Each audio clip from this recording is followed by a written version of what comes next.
So the other day it was open dorms, and I had a girl text me saying that she was gonna come over and hang out. I've been into this girl for a while now, so what I thought would be the best way to impress her and to show the best me and how I live is for me to have her just happen to catch me going through her Facebook photos. I thought it would be kind of fun, you know. This isn't the first time I've gone through her photos. A few weeks ago, it was like 2 a.m. and I was going through her timeline, and even though it was late, I understand that it's a little bit weird that it was that late. So I thought I'd try to be fair to her and just like every photo I saw of her, just to know that those were the only photos I looked at. But apparently, that's I guess a creepy thing to do, I guess. I've tried to text her after everything had happened. I've only texted her a couple times.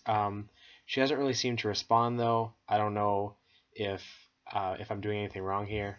But what I've learned from this and what we can take away from what happened here is that open dorms is the most crucial time for any college person's life in finding any kind of companionship. The first thing you need to remember is the floor. The carpet that I have in my dorm room is a really gross looking brown, but it's still somehow able to show every piece of dirt that's on it.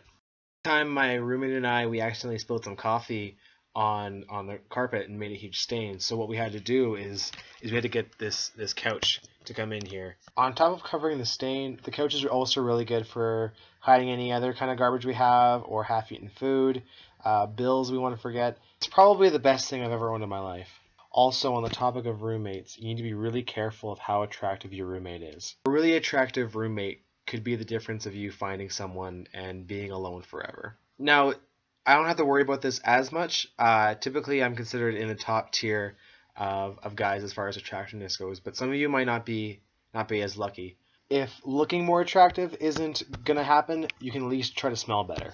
I always found for myself the best scent usually is Axe Phoenix. And what's best is if you just spray on all your clothes, you don't even need to shower. Last thing, we need to be really careful of what we have display in our room. Before a girl shows up, you need to replace every video game you have with your Bible commentary. When it comes down to it, open dorms is pretty much an evaluation of how holy you are. Women should never know you play Pokemon until your third year of marriage. And yeah, those are my biggest tips for you guys. I'll let you guys know as soon as I have any more tips. But until then, just keep spraying Axe on every piece of clothing you own. Just like an actual phoenix, the smell never really dies.